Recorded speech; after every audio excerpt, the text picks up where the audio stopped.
a lot of myths around procrastination because it is a popular topic. It is something we all do.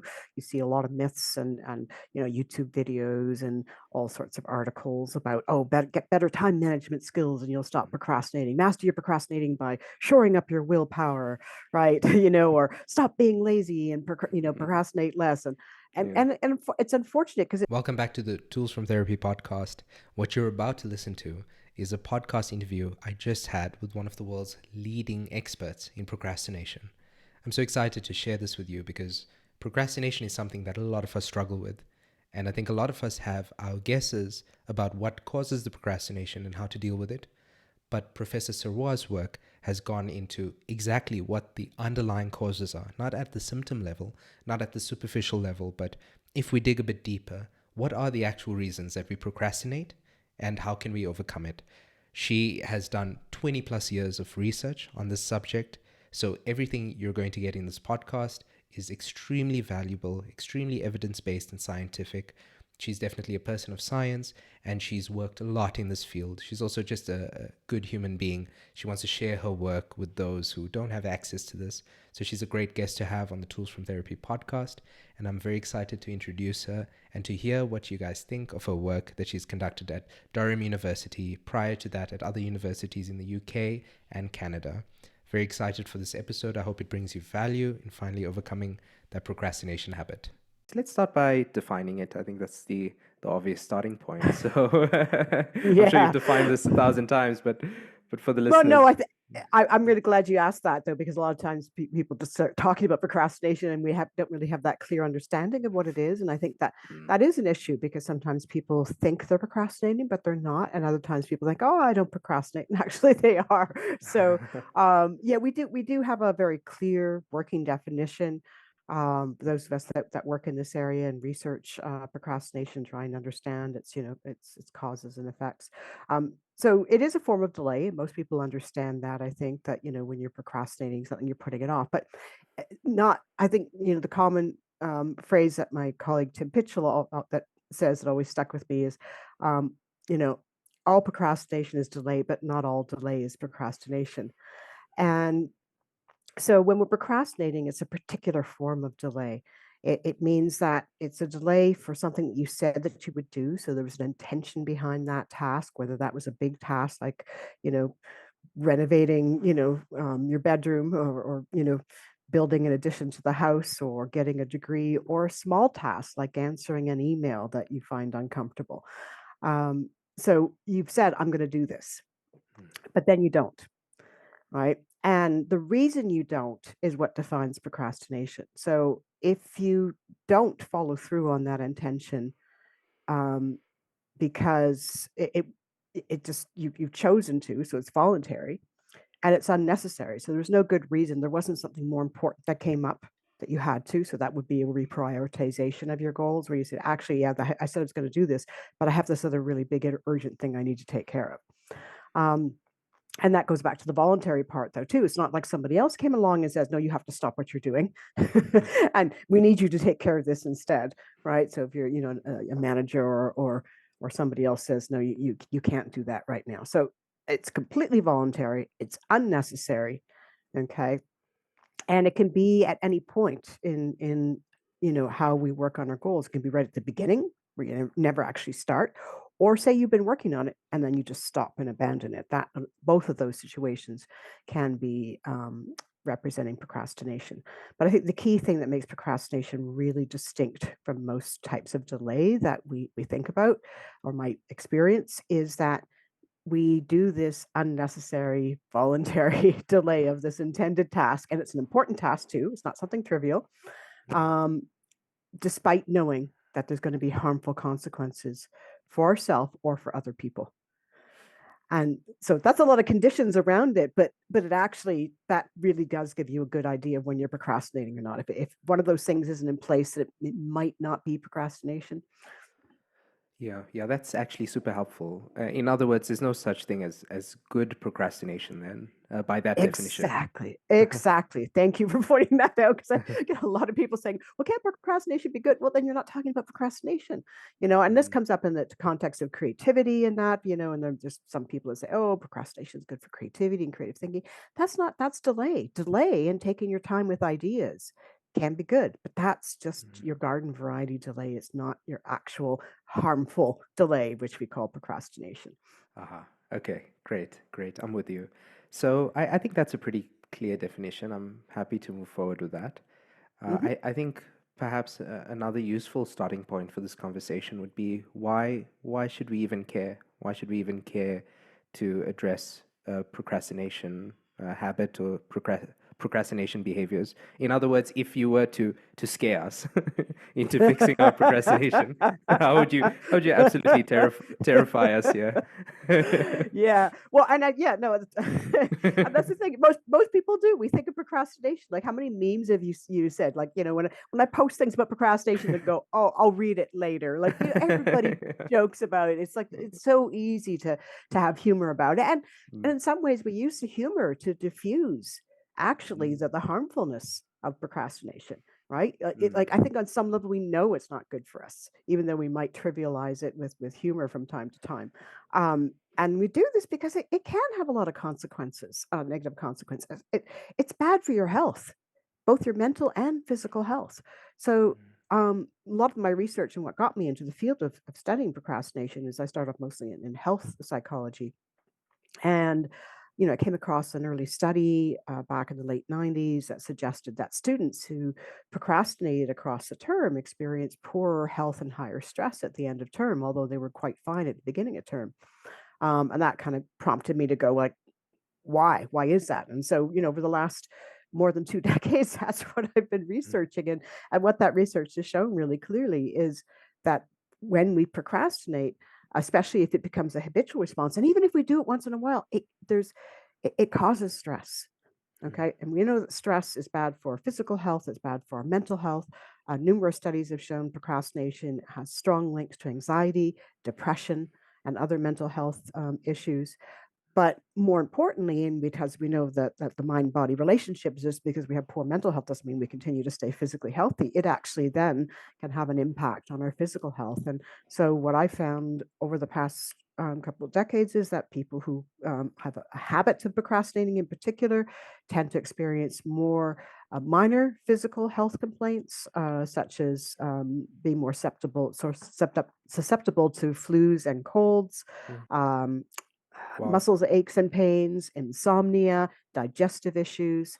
And this was even within relatively resilient younger adults, sort of first year university students. Mm, But then I found the same issues within like middle-aged adults, those who chronically procrastinated found that they rated their health as being much worse than those who did not procrastinate.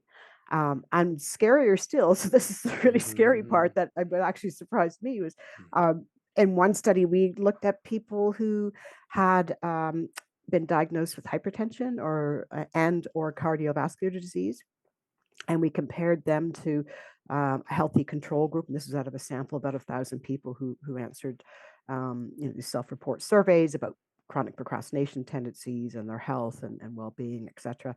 And what we found was that um, just looking at procrastination scores, those who had habit of procrastinating, um, there's the people. Oh, so I'm going to flip that around. Sorry, I know you can mm. edit this out, so I'm going to go back. Yeah, I can. Okay, yeah. So what we found was that the group who had cardiovascular disease or hypertension had significantly higher scores on a measure of chronic procrastination than those who were healthy. Now, that could be explained by a lot of different things, like poor heart health, of course, a lot of socioeconomic status comes into play, other health issues, that type of thing. So when we controlled even for these other factors, including other personality factors, in the end, chronic procrastination was the only personality factor that remained after you accounted for these other demographic factors Oh, that are known to predict, wow. right? So over and above those predictors, procrastination, a tendency, predicted higher risk for poor heart health, and the risk worked out to something to the extent of for every 1 point increase on your score, a mean score on that chronic procrastination scale, your risk for being in the poor heart health group with hypertension or cardiovascular disease went up by 62%. Oh, wow. Yeah, that blew me away because it was like, oh, Wow. I knew there was a risk there because we know that higher stress and poor health habits put you at risk for poor heart health. Yeah. But the fact that chronic procrastination can be an indicator of that is, yeah, That's that's like, hey, mind-blowing. it really is bad for your health. It's Wow. it's not good. And I've had people email me just, anecdotally, where I had one person who emailed me about their partner, um, who had passed away recently from cancer, and they had seen that this person was a chronic procrastinator their whole life, and they had Mhm. seen, I think, one of my talks and put that link together, and were, yeah, they just, so I mean Yeah. that's an anecdotal and very sad story, but I think that that's the scary part. It's not a Mm. trivial habit. Mm. There's a cumulative cost to chronically Mm. procrastinating, and so the occasional time it's a human quality to do so, but if you keep doing it, it's going to catch up to you. Mhm. Okay, well, you're definitely successful in scaring me, so which is good. I think if it is something that is very consequential, then I think we do have to hold it in mind as such. And Hmm. I'm really glad you spoke about the health effects. You focused on that now because I think what I've seen most of the time being focused on is the effects on productivity or academic performance, Yes. things like that. Hmm. But and I saw this in your book as well. You're bringing something that's to me even more consequential, which is your Yeah. health. Yeah, because we just think about it as productivity. And you're right. I mean, that is the whole thing. Everyone thinks, oh, I won't get as much done. I won't meet society's standards of being successful. And you might go, well, that doesn't really matter to me. But something that matters to everybody, or should matter to everybody, is our physical and mental health and well-being, right? Because Mhm. without that, there's not a lot else that we can do. Yeah, yeah, absolutely, absolutely. So thanks so much for bringing that up and focusing on that. So this is consequential for our health, for our academics, for our career, for our Mhm. personal lives in many ways. I'd like to get into the why a bit, the why of procrastination, because again, I think your book did really well to sort of outline the general popular understandings of what causes procrastination, and then to take a bit of a left turn, a sudden left turn there into the domain of emotions and mood management and all those sorts of things. So, yeah, I'd love for you to just expand on what our general understanding is of Mhm. procrastination, why that's wrong, and what you found through your work. Yeah, absolutely. Yeah, so I think that, one of the issues is a lot of myths around procrastination because it is a popular topic. It is something we all do. You see a lot of myths and YouTube videos and all sorts of articles about, oh, get better time management skills and you'll stop procrastinating. Master your procrastinating by shoring up your willpower, right? Or stop being lazy and procrastinate less. And Yeah. and and it's unfortunate because it feeds people a message of that procrastination is easy to solve, right? Which it's not, because if it was, then nobody would really procrastinate anymore. So I think that could be potentially harmful when you give these Mm. sort of superficial views of what causes procrastination and this should stop it. And when they don't work, then the person's going to feel bad. What's wrong with me? They're telling me this is what the cause of procrastination is, and I'm doing these things and it's not working. Something must be really wrong with me. And so that's one of the reasons why I'm kind of, part of writing the book too was to combat those myths, because I think the myths are harmful. The effect they can have can actually damage people's mental health by thinking that, they're not working. It's not working for me. Something must be really wrong with me. And that's, counterproductive to what trying to help people. Um, Mm. Mhm. but I think, the key thing, we look at the behavior superficially, right? We see someone not getting their stuff done. And so we think, why aren't they getting their stuff done? Oh, they don't know how to manage their time. That's right. We'll use time management. Mm. And unfortunately, the research on time management is really mixed. Some of it doesn't work at all. Some of it shows some mild effects, but they don't last. And the reason they don't last is Mm. it's a band-aid approach. It's just it's not addressing the root cause of procrastination. It's addressing some of the issues that might make risk for procrastination worse, but it's not the actual cause.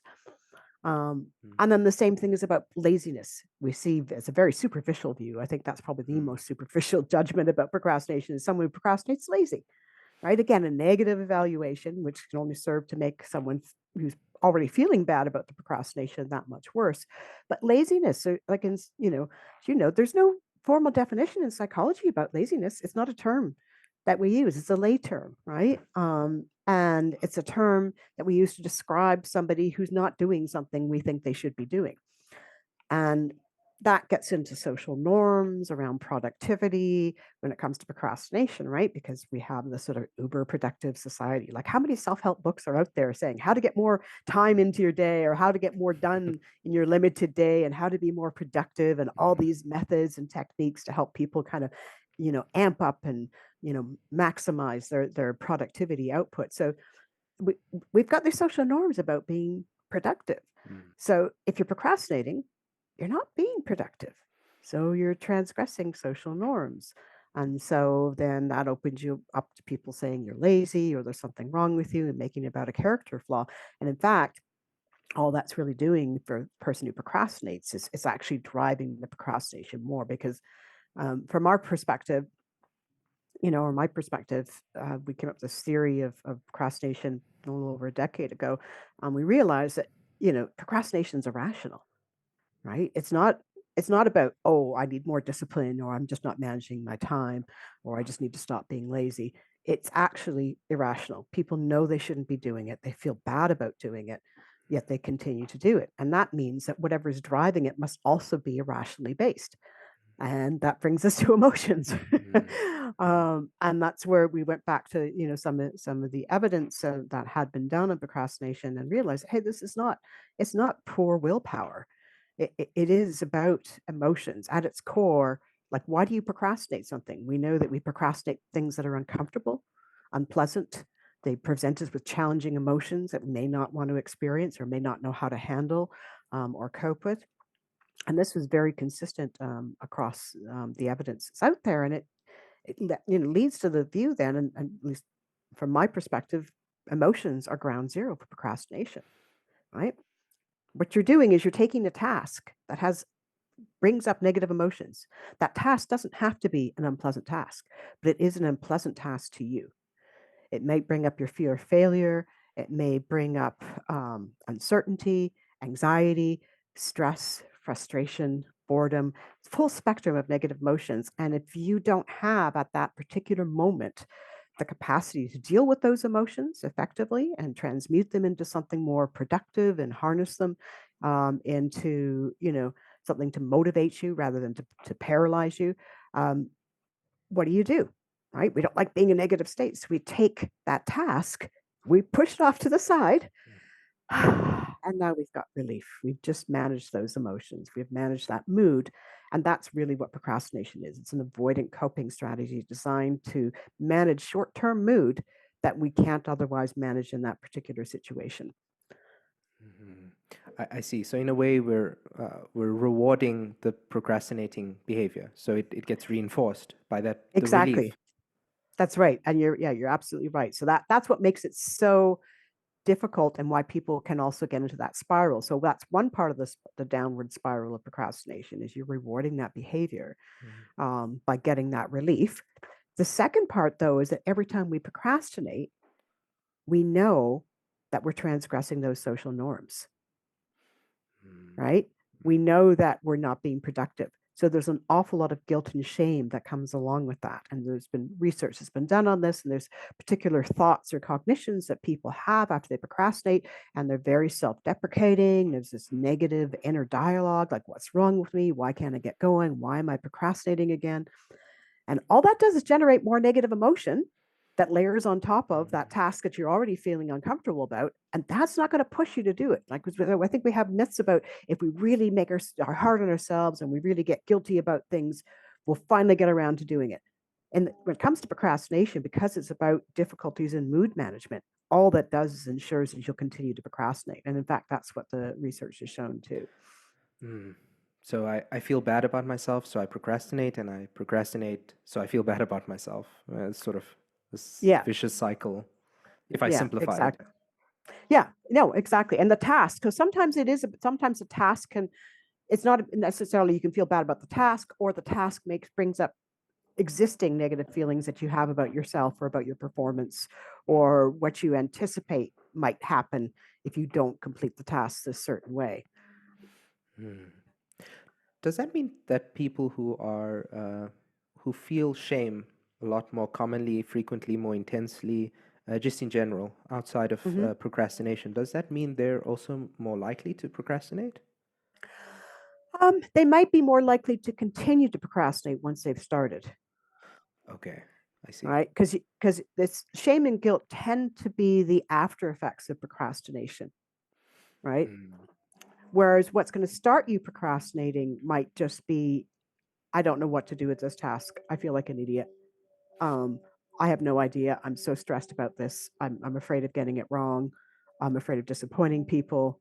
Or if you're not outwardly thinking, you might just thinking, this is going to be so boring. I would rather be doing something more interesting. I don't think I can tolerate the frustration that I'm going to encounter engaging in this task, or the mm, stress or the anxiety. And so we can often anticipate um, what engaging with that task is going to be like, and make this sort of emotional mountains out of molehills, right? And this is what we call effective forecasting. It's going to be so horrible. It's going to take up so much time. I'm going to be so stressed. I really don't want to feel that way. So I'm not going to even start.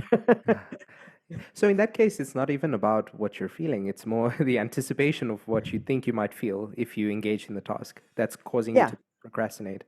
Yeah, but there's, I mean, the wonderful and not so wonderful thing about our human capacity to mentally simulate events, and this has Mm, been shown in some of the studies that were done back in the 80s with students preparing for exams, for example, whereas they would anticipate the stress of the exam, and what they found is that it's you're not just doing it up here; it actually you have the physiological reaction mm, with mm, that accompanies that stress. So whether you're mentally simulating those emotions, you're starting to feel them. mm, mm, You're not looking at them objectively and abstractly. You are in those emotions, even though that event hasn't even happened. mm, And so to avoid those anticipated emotions, which you're starting to feel now, and you're starting to get tense, like you think about this, right? And we've had that experience. You're thinking about something unpleasant coming up. Your body starts to tense up. Our bodies don't know the difference. When our mind says this is going to be happening or this is happening, our bodies don't know that much of a difference of that, and will mm, start to react the same way, right? So pulse will go up, muscles start clenching, jaw starts clenching, you start stress mm. response starts activating.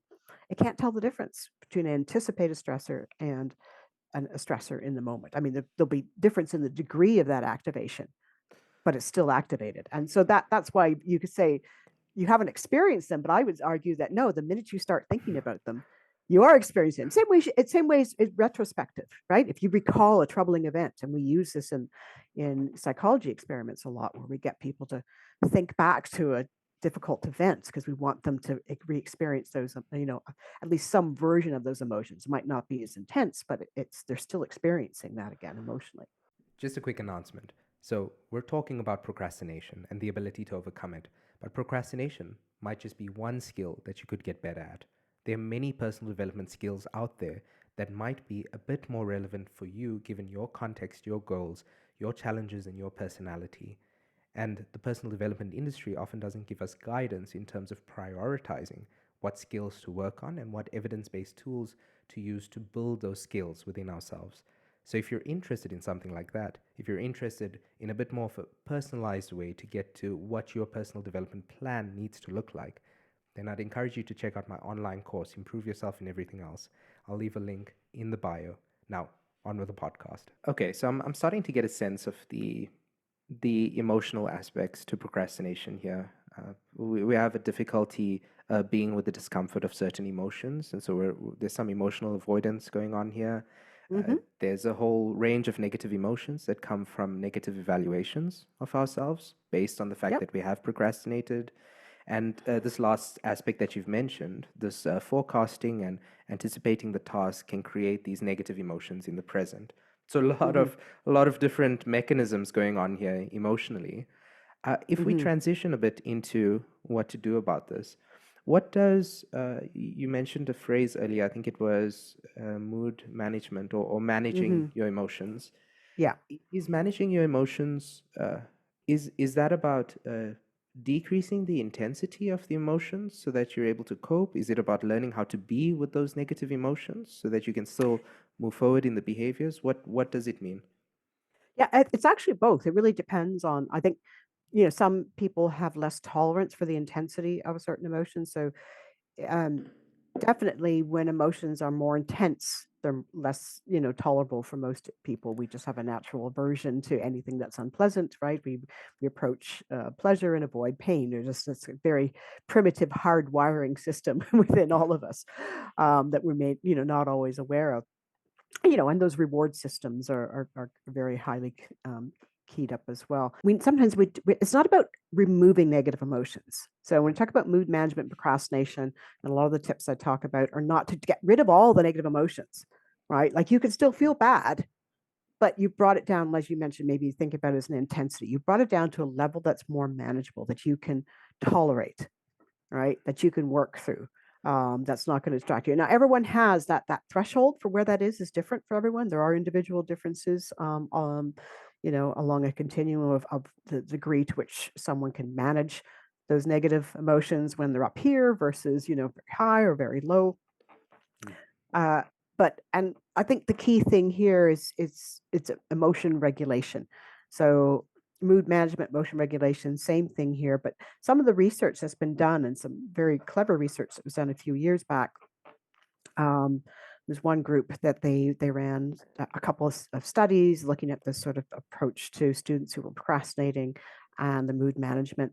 And the final study in their series of studies looked at emotion regulation training and its impact. They gave them sort of weekly, I think it was over a 2 week period, lessons. So some of it was mindfulness, because mindfulness is about tolerance, right? About being able to hold positive and emotion and positive, negative emotions together, not getting absorbed in the negative emotions. They also gave them training on tolerance of negative emotions, Mm. right? So it's about being able to bring those negative emotions down, but also tolerate any ones that remain. That's why I say both are there. And what they found, though, was quite clear. And they had several components in this program that they trialed with these students. The ones that came out, though, were being able to tolerate negative emotions and then also manage those emotions. Like so, from mindfulness perspective, bringing them down, dialing them down, that predicted less procrastination for the students compared to a control group. They were better able to manage their procrastination because they were managing their mood and tolerating those negative emotions. Uh-huh. Okay, I really see how it can be a combination of both because even while you're speaking about it, some aspects were about bringing down the intensity, other aspects were about being present with those Yeah. emotions, learning how to tolerate, learning how to sit with those emotions. Exactly, exactly. Yeah, and we've done some, there's been some trial studies, and recently, I think we published a study. I think last year, a randomized controlled trial again for mindfulness training for students, and found that it was quite effective for reducing procrastination. So again, that's that tolerance, but you can also think of mindfulness as a mood regulation strategy. So that's a good general one, but I think the other thing is the source of those negative emotions can vary for a lot of people too. And Mm. as we spoke about, you can be predicting something that's going to happen. And, one of the things with those predictions is we know from, decades of research on effective forecasting, sort of that emotional time traveling, that people tend to overestimate the intensity and the duration of those anticipated negative emotions, which of course is just going to feed into a procrastination cycle. So if you can use the sorts of techniques that break down the biases that lead to overestimating how bad it's or frustrating it's going to be and how long that's going to feel like for as you're working through that task, that can short circuit that effective forecasting and Mhm. those negative emotions in the present. So these are some of the things that we're currently working on, is looking at how that can um, be addressed in the context of procrastination. So things like there's a phrase they use. They talk about the psychological immune system. I like to think of it as an emotional immune system. Mm. And so one of the reasons when we make these effective forecasts or emotional time traveling is we forget about all the resources that we'll have in the future when we're working on that task. We forget about our own coping resources. So yeah, so maybe it is going to be stressful, but actually we know how to cope with that. We've done it before, or Mm-hmm. we've got people around us that can help us. So we forget about all those coping resources and we see it sort of in, an echo chamber. You're just isolated from everything else around us. And so of course it seems like it's amplified and it's going to be a lot worse than what it is. And then unfortunately, then that leads you to not even get started with it if you're prone to procrastination. Yes, yes. Yeah, I find that work on affective forecasting so intriguing because it's actually so hopeful to go into that literature and just to see that most of us overestimate the intensity and the duration of our Mhm. negative emotions when a negative event occurs. So that I think even just knowing that research is almost it's a therapeutic tool in and of Yeah, itself. exactly. Yeah, but it's most been applied to events. So what we've been doing is trying to apply it to the process of engaging with a task or a Ah, goal. So a lot of that's been ah. like the outcome of a game or the outcome of a test. And what we've been doing is saying, no, actually, people can anticipate because we anecdotally you hear this. People think about, when I say that to people, you're anticipating it's going to be so much more stressful and frustrating, and that's can stop you from doing it. People, yes, that's exactly what's happening, right? So it's not limited. Our capacity for effective work is not limited to events. It can be about any action that we're engaged in the future too. Mm, mhm. Yeah. So I think that's certainly one approach. But some of the other approaches we've been looking at too is just especially after you procrastinated, things like self forgiveness and self compassion, right? They can be very useful approaches for short circuiting that negative inner narrative that can maintain and even amplify any negative feelings we might have about our procrastination. Mm. And how does one go about doing that? I mean, I don't expect concrete guidelines that applies to everyone, but just in general, how does one go about forgiving themselves or developing a bit more compassion for themselves?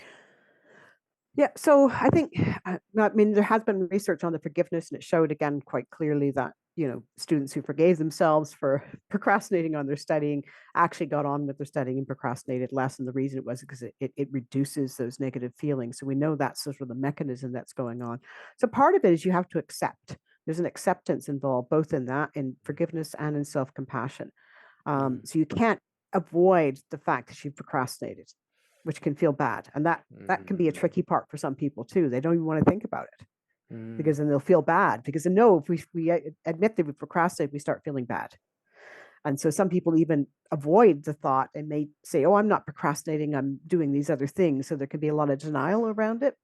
So the first steps involved in both forgiveness and self compassion is accepting that you procrastinated, accepting that you don't feel good about it, right? And forgiveness is more of a process than of letting go of those negative feelings, of realizing that you don't need to feel bad about yourself. It doesn't, you're not letting yourself off the hook, but it's just saying, yeah, I'm not happy about this. And in some cases, it might be acknowledging the contextual factors that put you in that position where you procrastinated when you thought you weren't going to, right? So some contextual factors, for example, is stress. We know people procrastinate more when there's background stress going on. And because it basically uses up your coping resources, right? So procrastination is an avoidant form of coping. Avoidant coping strategies are very low resource coping strategies. It doesn't take much to avoid something, right? But a more active forms of coping, such as reappraisal or just thinking through things or trying to find a different reframing, for example, they're much more demanding of resource and time. And so if you have a lot of background stressors in your life, you probably don't have any resources left to use these more complex and more effective mood management and coping strategies. So you default to procrastination. And so that's often a reason why people will find themselves procrastinating, especially if they haven't and they'll feel really bad about it. So sometimes you have to step back and go, why am I procrastinating? Maybe I didn't have enough information about the task and it's stressing me out. Maybe I don't know how to cope with these uncomfortable feelings right now, even though I usually do, because there's a family member who's ill, or I've just changed jobs, or I'm in the middle of a move, or, you know, Mm. it's a pandemic, right? Um, so that's the first part, especially with forgiveness, but with self-compassion, the acceptance is there. It's being accepting rather than self-critical. And that's really hard for people because they were, a lot of the work ethics, especially those tied to certain, um, religious beliefs, are very much about, no pain, no gain. And, it's guilt and punishment. You've done bad, so you need to punish yourself, right? And that actually is counter to self-compassion, which is, of course, based in a more Eastern perspective, um, namely Buddhism. And this idea is that, yeah, we all make mistakes and we all suffer. Like, it's just part of being human. So be kind to yourself, right? Don't be critical. Don't be judgmental. Don't get over immersed in those negative emotions. So that's sort of the mindfulness component of self-compassion. And the last piece, which I think can be really liberating for some people, especially those who might have also perfectionistic tendencies, which can dial up that critical inner narrative about themselves when they procrastinate, is to realize that, yeah, you're not the first person to procrastinate, nor are you going to be the last. There's nothing special about your procrastination that makes you really particularly a bad person. Everyone does it. Now, that doesn't make it a good thing because it's harmful, but it doesn't mean that you deserve some special prize for just how terrible your procrastination is. It's the same as anybody else's procrastination. And it's a problem, needs to be addressed. And so rather than kind of ruminating and beating yourself up about it, accept that you did it, accept that you don't like it, and then find ways to move forward and change that and address it. And that's really what's being self-compassion is recognizing your own suffering and accepting it, and then moving forward from there to actually change things. Yeah, it's great hearing this. I mean, it's very, it's very warm. It's a very warm perspective, and it, it's also it goes against, I think, most of our default, where we get into this cycle of I should have known better, and we focus just on ourselves. Mm, We're yeah. just negatively evaluating the self. So it's like me bad. It's a very Yeah. blunt Yeah. Yeah. very blunt diagnosis of the Yes. issue that doesn't allow for the nuance and doesn't actually lend itself to taking action for the future. Because if me bad, then solution is get rid of me, or I disappear, Yeah. or there's no treatment that easily lends itself to such a blunt diagnosis of just I'm bad. Yeah, exactly. No, that's a really nice way to put it. I think it's just, yeah, it doesn't, and I think that's what's lacking often from more Western perspectives of these sorts of issues that a lot of people Mm, experience. It is that connectedness, and I think that's why I sort of gravitate towards. And this is Kristen Neff's version of self-compassion. There's other versions of self-compassion. This is one of the most widely used ones, at least within the research spheres. I know Paul Gilbert's version is very highly used in more of a clinical perspective, especially when you're dealing with more entrenched psychopathology. But for everyday kind of, you know transgressions that we might have, or suffering we might have, Neff's model seems to work well and make sense for a lot of people. But I think the key thing is, like I said, is that common humanity, right? Because otherwise, we, like you said, it's not just me bad. It's I'm the only one who's bad. Everybody mm, else is good, right? There's a mm, dichotomization and sort of separating oneself out, right? yes. From the rest of everyone around you. They're all getting their stuff done, but I can't. What's wrong with me? Right. Mm, And that's what, going back to the beginning, we were talking about these myths. That's why I don't like those myths either. They do the same thing. They make people feel isolated. If you give someone a superficial solution to procrastination, it doesn't work for them. That person's going to feel worse because they feel more isolated because, oh, this is what they're telling us works and it doesn't work for me. Me bad, something wrong with me, mm. right? Because it's not working. It's the same kind of negative and unhelpful inner narrative. Yeah, that's a great addition, I think, to what I was saying is just the common humanity element that Kristen Neff speaks about. I found that very useful. I've found Paul Gilbert's work as well very useful, and you've sort of alluded to things that he would say in terms of understanding the historical and the contextual factors. That I Hmm. think I've often heard him say, "I didn't build this brain. I didn't choose these genes. I didn't Yeah, choose yeah, my caregivers or my parents." And just taking inventory of all the things that were outside of your control that have that's right. culminated in this moment of procrastination, and not just assuming this almost it's almost you're assuming that you're more powerful than you are if you say that you're Exactly. fully responsible for this Yeah, yeah, yeah. procrastination. Yeah, well, that's it's yeah, it's attributing agency beyond what you have. And some of my early research and certainly my PhD was on looking at people's beliefs about control, especially with respect to their health. Ah. And one of the things we don't often think about with control, like you said, you're attributing control like you've got more powerful. So that can be very dangerous, right? So having a certain amount of control, an illusion of control, we know is healthy for mental health. It allows us to get through a lot of the uncertainties in life and see patterns where there's chaos and sort of navigate the world without being too harmed. But when we think about control, though, if you over attribute control, right, so you go to the far end where you think you should be able to control everything, that's not actually healthy control anymore. And what that actually sets you up for immediately is self blame. Mm, Right. So I always see if you see control along continuum from complete helplessness, the other end is not complete control. The other end of that is self blame, mm, where anything that's happening to you because you see yourself as having absolute control means that it was your fault mm, if it mm. didn't work out the way you wanted to, or if something didn't go right. And we know that's not the case. There's tons of things that are outside of our control, but it's a scary thing for people to grasp that sometimes. And I think, yeah, you're right. That's where we get into not actually being able to sort of give up those things and to be self-compassionate, you have to be able to just accept things as they are. Like, we make mistakes. Not everything's in my control. Maybe I'm procrastinating this time because of circumstances. It's not a free pass. It's a recognizing the contextual factors that might be at play, but also taking responsibility for what was within your control and reclaiming that sense of control so that you can empower yourself then to move forward and find the motivation and the drive to just get through whatever it is that stopped you from progressing with that task in the first place. Yeah.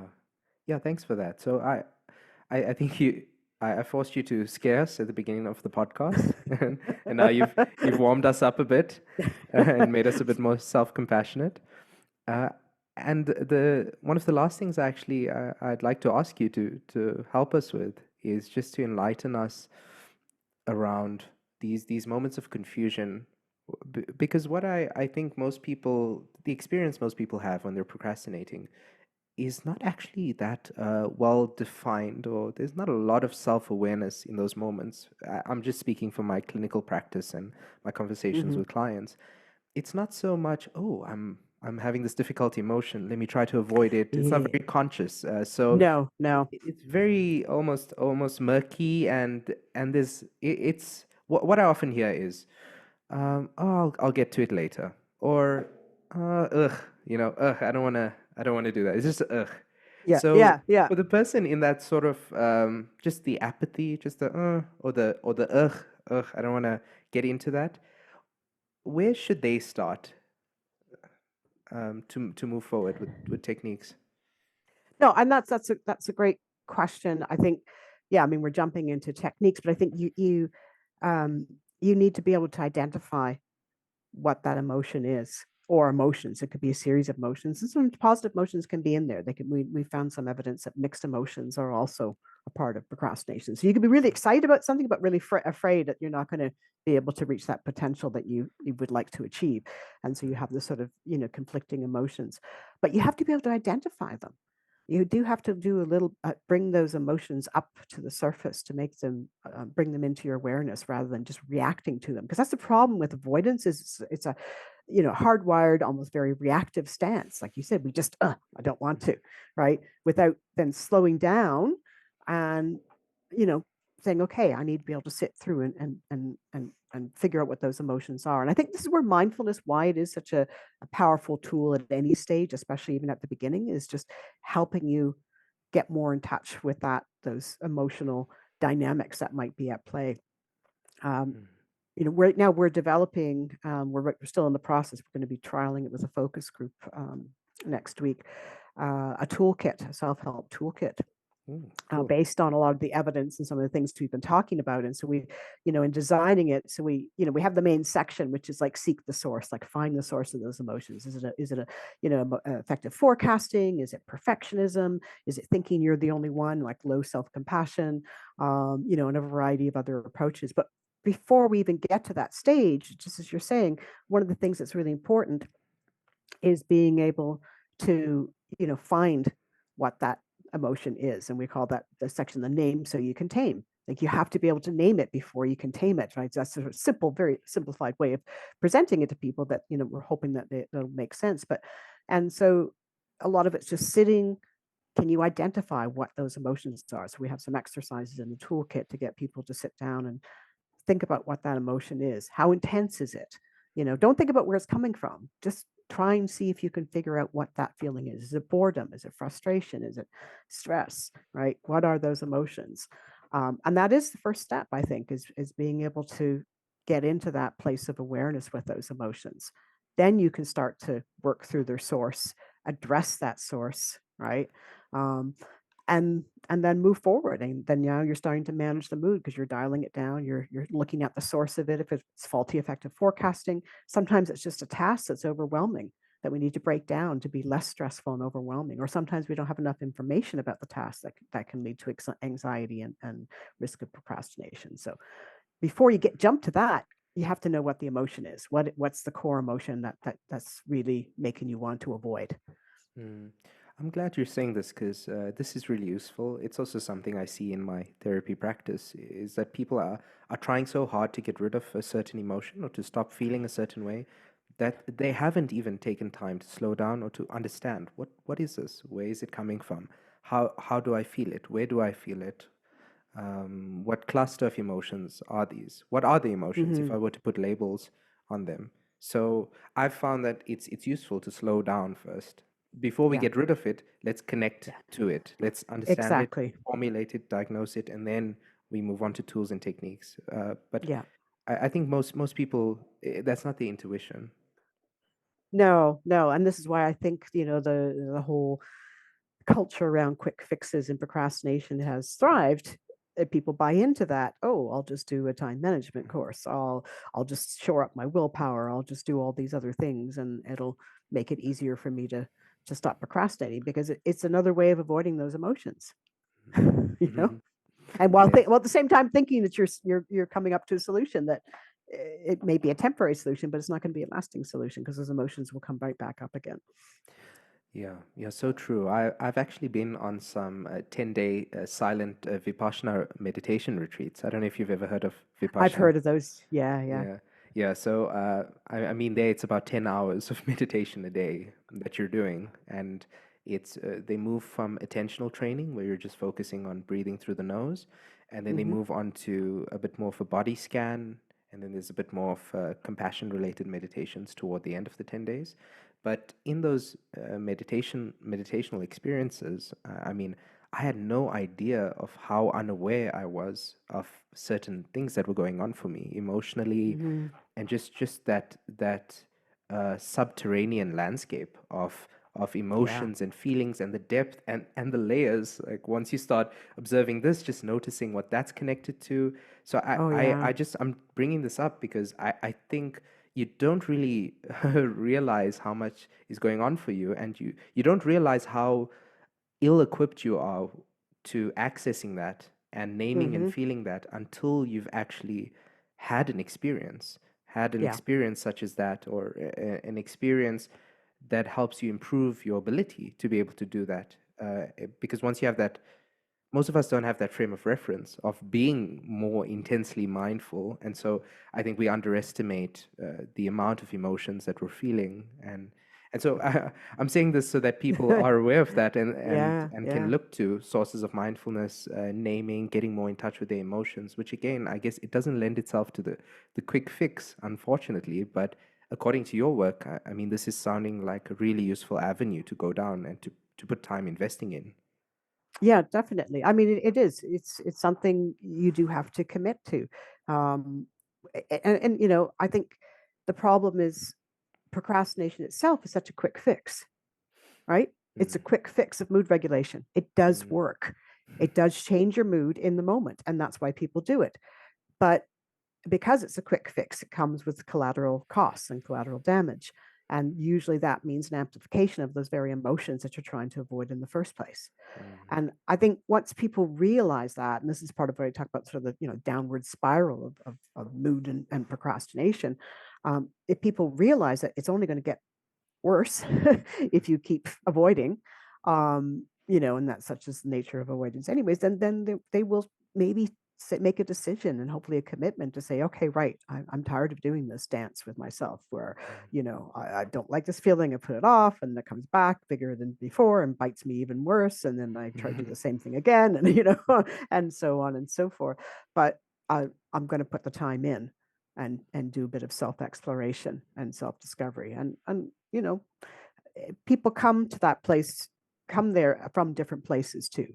Okay, and so I don't want to make it sound like so a whitewash. There are, for some individuals, self acceptance is much more difficult, and much harder, and dropping the critical narrative is very, very difficult as well too. Like we've just finished up a large 3+ year grant looking at the barriers that people have to being self compassionate, Mm, and a lot of it is about the beliefs that people have about what it means to be kind to yourself and accepting. They don't think they think that's counterproductive to being productive, right? And so they're afraid to give up those critical beliefs, or they feel, and Paul Gilbert's done some work on this too with his fears of compassion. It certainly has come up in the research that we've done. It's just, it, and that others have done too, that people are just afraid, right? Like, I don't deserve compassion, right? So if there's something, the sort of contingent self worth and other negative feelings that go much deeper than that, well, then that's a more domain for working one on one with someone like yourself, maybe first before getting there. But I think when that's not happening, yes, I think just getting more in touch with those emotions and accepting them, even the unpleasant ones, it can go a long way towards helping people getting more of a handle of their procrastination and starting to manage it and address it. It might not mm, completely go away. It is a human tendency, and sometimes it might be totally appropriate to procrastinate because you've just got no coping resources left at that moment. That doesn't make you a bad person.